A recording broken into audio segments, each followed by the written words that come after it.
Bien, nous avons donc notre ligament transverse ici qui joint les deux lèvres, la lèvre latérale de la petite tubérosité et la lèvre médiale de la grande tubérosité et donc forme un canal par où va passer le tendon du long chef du biceps brachial.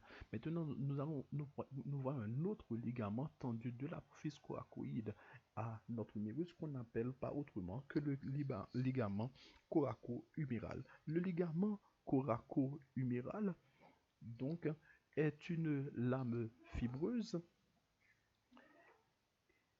qui s'attache en dedans sur toute la longueur du bord externe de l'apophyse coracoïde, ok, et de son attache coracoïdienne, ce ligament coraco-huméral se dirige transversalement, c'est-à-dire en dehors, et se termine par deux faisceaux sur la petite tubérosité et sur la grande tubérosité de chaque côté de l'extrémité supérieure de la coulisse bicipitale. Donc, comme vous le voyez, il va donc partir de l'apophyse coracoïde, de la scapula, et va se diviser en deux chefs.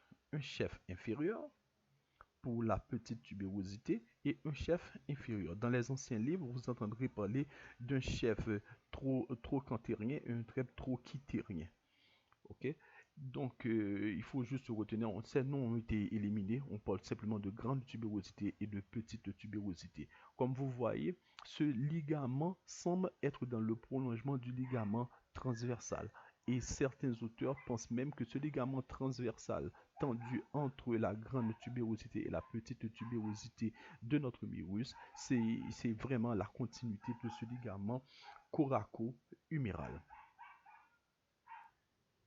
Malgré la présence de cette capsule, de ces ligaments, l'articulation gléno-humérale n'est stabilisée en fait que par la présence d'un certain nombre de muscles que nous allons étudier ensemble. Donc les muscles que nous allons voir plus en détail dans un autre cours, nous allons essentiellement les mentionner pour montrer comment ils participent à la stabilisation de notre articulation gléno-humérale. Évidemment, nous en avons largement parlé en salle de cours. Nous allons essentiellement parler des muscles de la coiffe des rotateurs. Ici, vous avez le subscapulaire en avant qui occupe toute la fosse de la scapula et donc va se terminer par un large tendon au niveau de la petite tubérosité, comme vous pouvez le voir sur cette figure. Et c'est le premier qui va donc relier notre scapula à notre humérus. Ensuite, nous avons le sous-épineux et le sus-épineux qui eux-mêmes vont se terminer au niveau de la partie supérieure de notre humérus, particulièrement au niveau de notre grande tubérosité. Nous avons le teres mineur et là, vous avez donc l'ensemble des muscles qu'on vous montre qui forment la coiffe des rotateurs.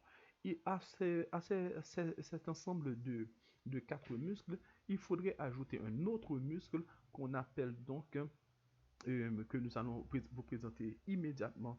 Là, ça c'est toujours le teres minor. Hein.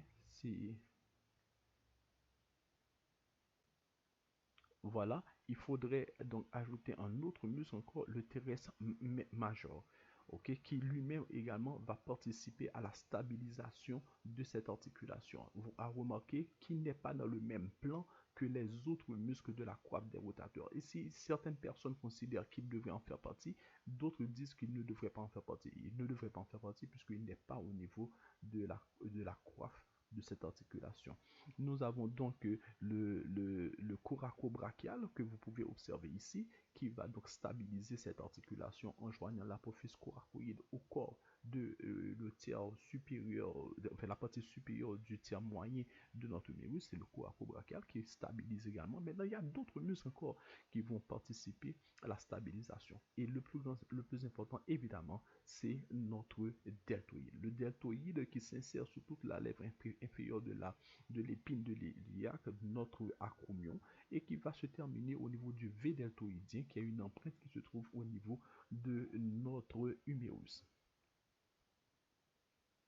Donc ici encore, nous avons notre deltoïde. Comme vous voyez ici, c'est là où on va trouver l'échancrure du V deltoïdien que nous avons décrite en salle de cours déjà.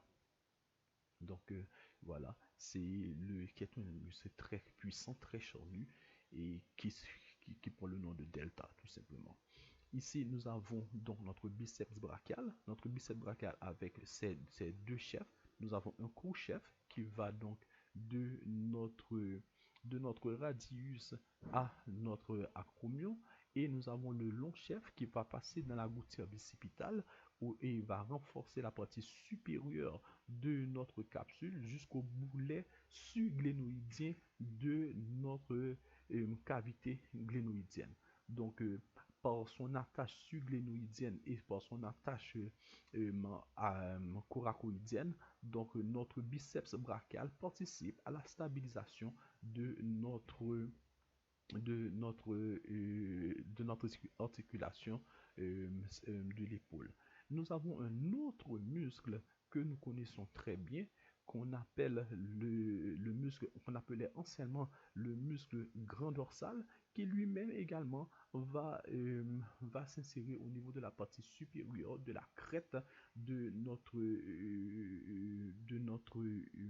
humérus. Et en dernier, comme vous pouvez le voir ici, c'est le muscle grand pectoral.